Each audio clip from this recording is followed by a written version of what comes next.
Next, on a special edition of Six in the Mix, the 2014-2015 Broadway in Miami series has been revealed at the Adrian Arsht Center, and we have your exclusive first look at these hot ticket shows.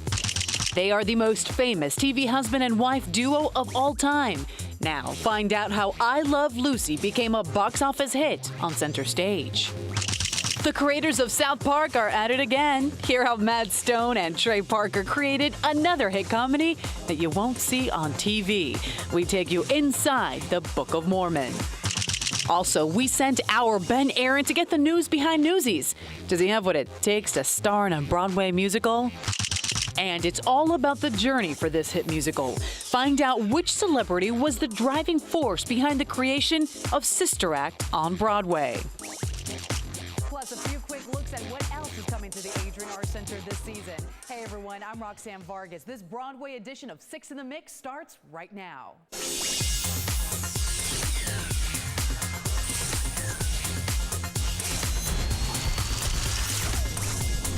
Another exciting theater lineup is coming to South Florida.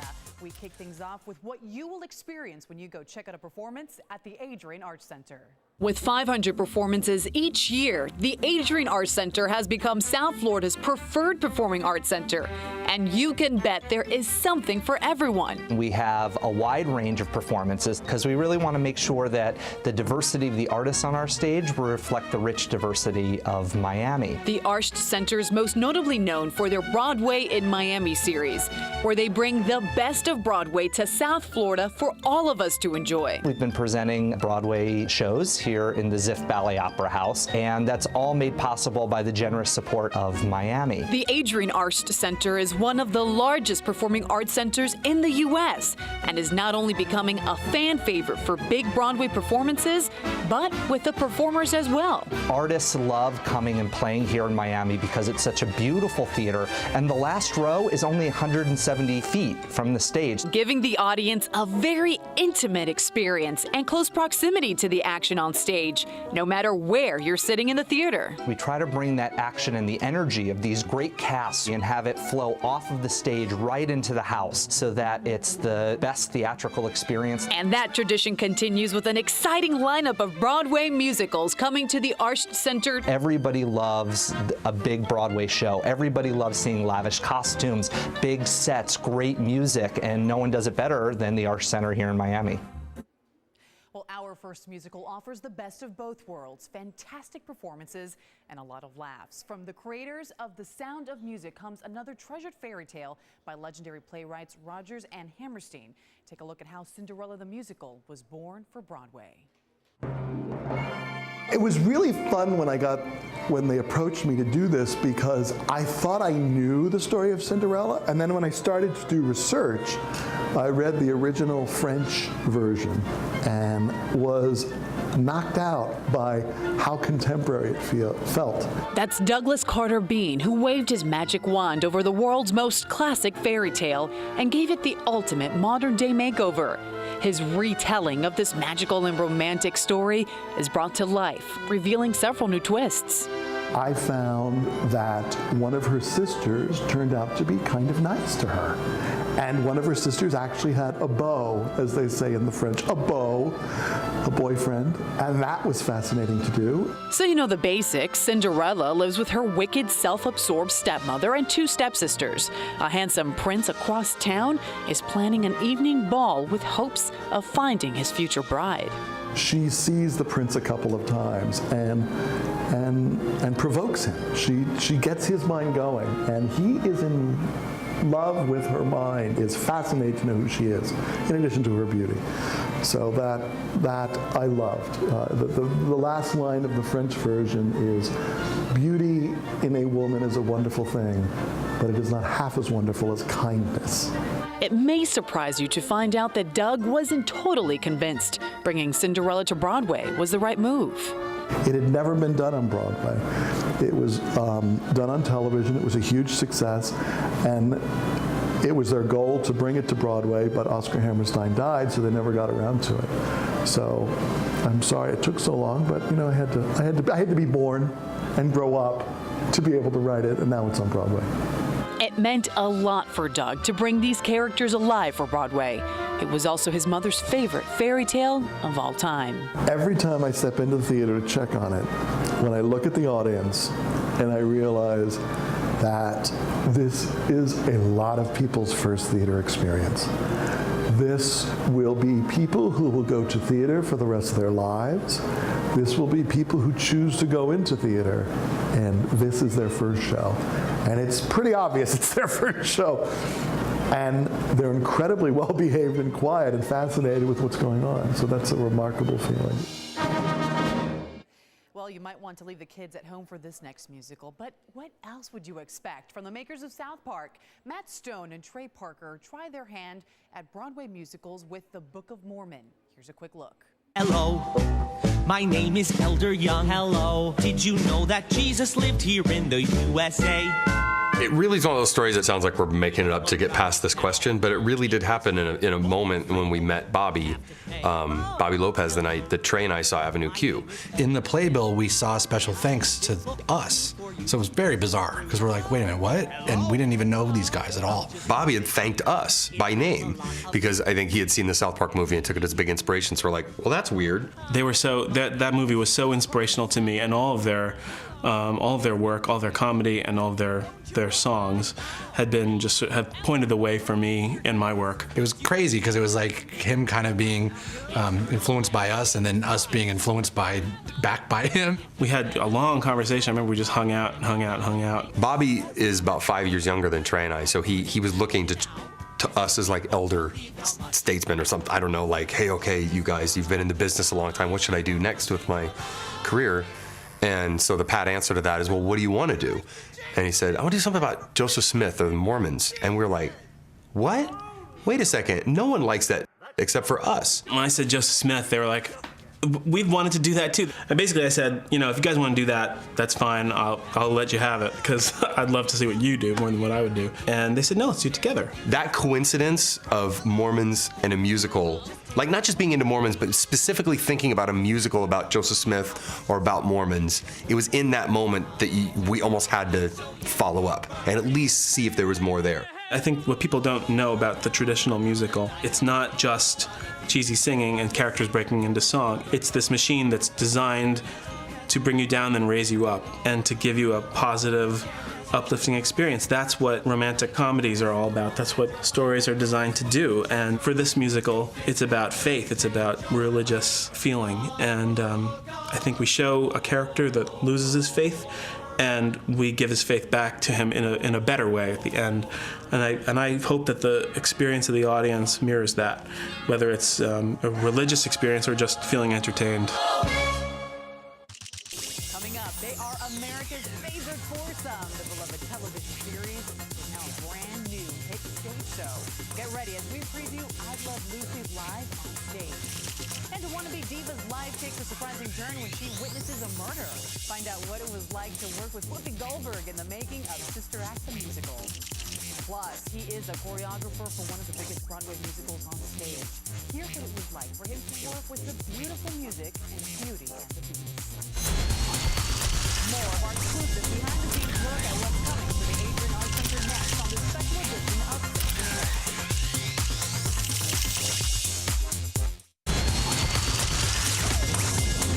So in I Love Lucy Live, you get to see one of the episodes where Lucy actually tricks Desi into performing at the Tropicana nightclub. So you've got Desi and you've got the great Tropicana Orchestra, and then you've got Lucy making an appearance, and sort of hamming it up and trying to be a diva, and of course failing spectacularly as only Lucy can. That's Scott Schiller, Executive Vice President at the Arsht Center, telling us about the brand new hit stage show I Love Lucy live on stage. And one of his favorite moments from the most beloved program in television history comes Lucy, Ricky, Fred, and Ethel live on stage and in color for the very first time. Here's a look.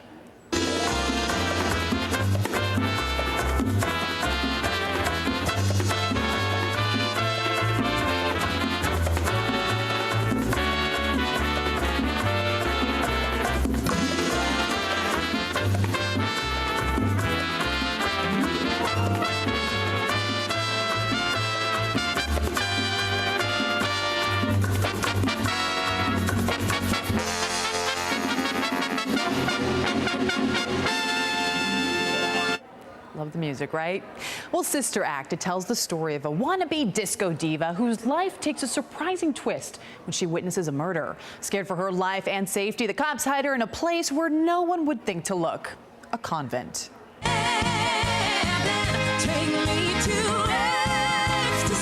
Disguised as a nun, Dolores finds herself at odds with the sequin-free lifestyle, but uses her disco moves and singing talent to inspire the choir and bring new life back into the community. And she makes the acquaintance of the Mother Superior, Dolores Van Cartier, the Mother Superior. Two people who couldn't be more different. Discover in the course of the show that there's more to each of them than they thought. We have more in common than we don't. It took Jerry Zaks about a year to complete the direction of Sister Act. Alongside was producer and personal friend Whoopi Goldberg. It was an ongoing conversation. It was Whoopi who actually got me involved. She would come in and she would watch run-throughs, and we would talk afterwards. She would give me notes. The early 90s hit film starring Whoopi Goldberg was a big inspiration for Jerry, and he made sure he honored that film.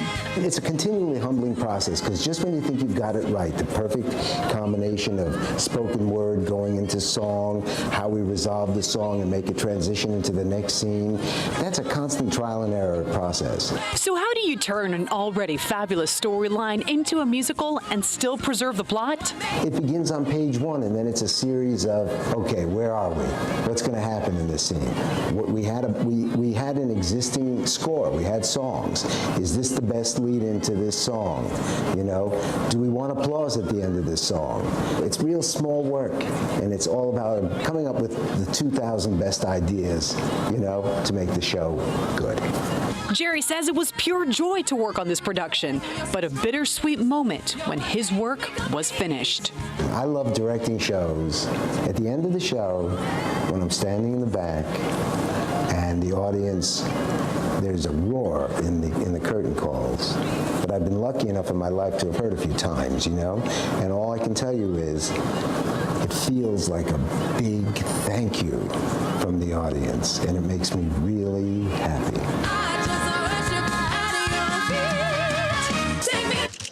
Coming up, our Ben Aaron shows us his dance moves for the Newsies musical. Does he have what it takes to be the next star? Plus, we sit down with a costume designer for Beauty and the Beast. Find out why a trip to California may have helped her win a Tony Award. Our exclusive preview of the 2014-2015 Broadway Miami series at the Adrian Arsht Center continues.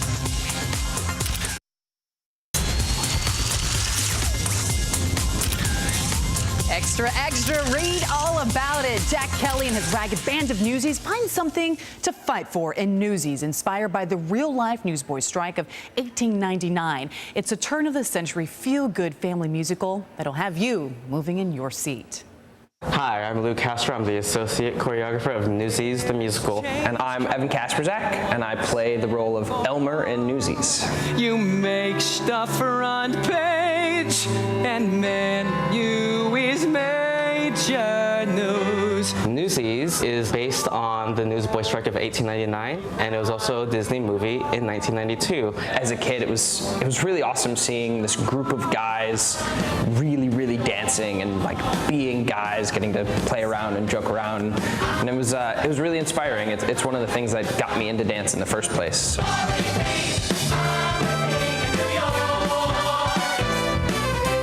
I love the characters. The characters are just so embracive and energetic, youthful. It's like being at a rock concert. You have people screaming and yelling and jumping on their feet at the end of numbers, which is, it's really kind of a crazy thing to be a part of. Now is the time to seize the day. They're gonna see there's hell to pay.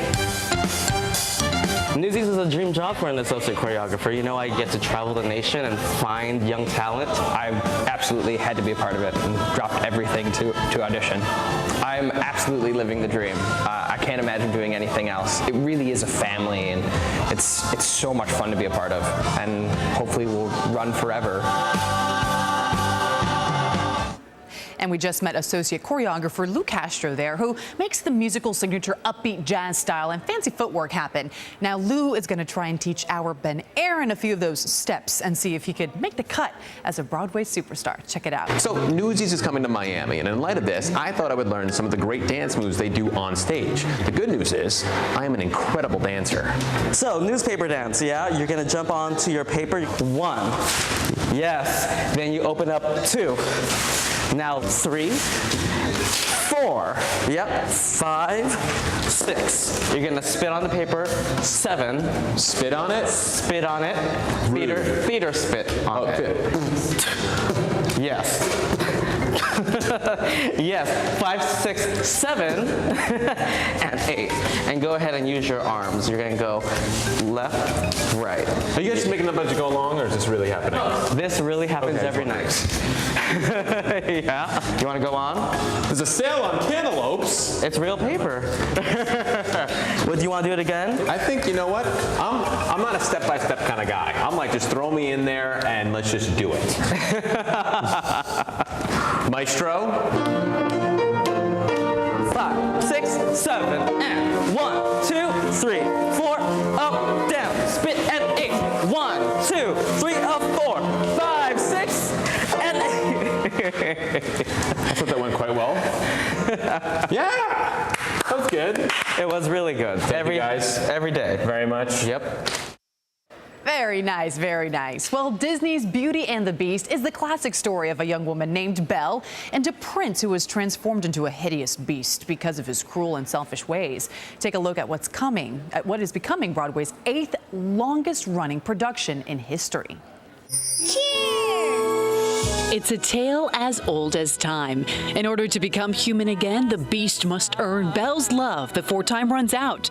If she doesn't love him soon, he and his family are doomed forever. It's such a universal story because it's about looking beyond the exterior of somebody to see what's really going on inside, to see the heart of a person, to see past the facade and really get to know somebody for who they are, not what they are. That's Matt West, who choreographed this musical that still features the songs we love from the animated film, as well as an additional 7 new music numbers written for this international stage production. We had a good time with Beauty. It's got incredible music. Alan Menken and Howard Ashman and Tim Rice. The songs are emotional and so much fun to choreograph to. The original creators of the Broadway production are back together for this new tour, including costume designer Anne Holdward, who won a Tony Award for her work in the show. To win it for Beauty was a wonderful thing because it was a show that I was proud of and that I'd had a remarkable relationship with the producers and with the other creatives. So it was really a fun and exciting, and it had been a goal for me in my life. So it was a big deal. Before getting to that stage in her life, she had plenty of research to do for this stage. Anne even traveled to California to meet with the original animation team who created the Beauty and the Beast movie. Which was edifying, interesting, seeing where their research came from, what their process was. And then I really came back with that information and then started months worth of research into the actual period, the late 1700s. And there were plenty of sketches and approval meetings before these beautiful, over-the-top costumes could be made. It took Anne about 2 years before she was able to see her work finally hit the stage. It was a lot of steps, but a big musical is a lot of steps. It's a lot of time up front that I think when you go to see it, it looks effortless. But there is a tremendous process of getting us to that look of being effortless. With over 35 million people in 13 countries having watched these phenomenal performances, fans of all ages are quickly making this a must-see musical. Still ahead, hear what it was like to be at the very first table reading for Wicked. We'll have some Wicked fun as there is more to come on this special edition of 6 in the Mix.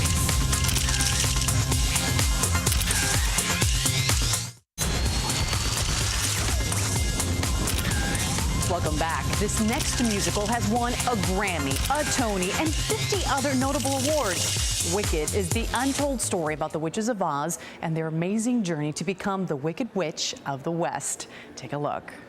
I'll help you be popular. You'll hang with the right cohorts. You'll be good at sports. Know the slang you've got to know. So let's start, because you've got an awfully long way to go. It's funny and charming and clever, but really what it comes down to is the story and the relationship between these two characters, and you care so much about them. That's producer David Stone, who would visit Miami as a child. He was also at the very first table reading for Wicked and tells us what it was like to be one of the first to review the script. I was excited to see it, but I wasn't expecting to be as moved as I was. The song For Good. Who can say if I've been changed for the better? Because I knew you. Just caught me by surprise, and that really is the reason I wanted to do the show. Long before Dorothy and her ruby slippers dropped in, two other girls meet in the land of Oz. One, born with emerald green skin. The other is beautiful, ambitious, and very popular. Based on the novel by Gregory Maguire and an infectious score by Stephen Schwartz, this family-friendly musical continues to be a Broadway blockbuster year after year. We didn't want to just do what people think of as a touring production for Wicked. We wanted to bring the whole Broadway show, the whole experience of Wicked, to the rest of the country. And with over 45 million people experiencing this international phenomenon, there might be a good reason audience members keep coming back. You see the show the first time and you want to see it again because you care about the characters, and then when you see it the second time or the third, you realize all the little clues we planted throughout about how the Scarecrow becomes a Scarecrow. We've given little clues about all of these things throughout the shows. It takes a big crew for a big show to come to life on stage. Determination and 16 tractor trailers bring the show to you. But with hard work come great rewards. When they are so excited by the show and people save up and make a special occasion to come see this, and you watch them watch the show, that's even more exciting than watching the show. I mean, and I love watching the show, but seeing the audience looking at the stage at Wicked is amazing. With more than 20 years under his belt as a seasoned professional on and off Broadway, it was his aunt and uncle who owned an acting camp that started it all for David. And I started acting, and then I didn't want to act anymore. I wanted to do the other side. So after college, I did this, and it's all I've ever done. David may be busy on Broadway now, but he has definitely spent some valuable time dining with his family at the legendary Wolfie's restaurant on Miami Beach. My grandmother would go, I'll tell you one story, this won't get on the air. Well, maybe it will, because I'm sure everyone has a grandmother. We would go, and they would put onion rolls on the table, and the waitress would go away. She'd take her bag, she'd put all the rolls, she'd put the basket back, and she'd, excuse me, miss, where are the rolls? Bring us some rolls. So then we'd eat the rolls all week.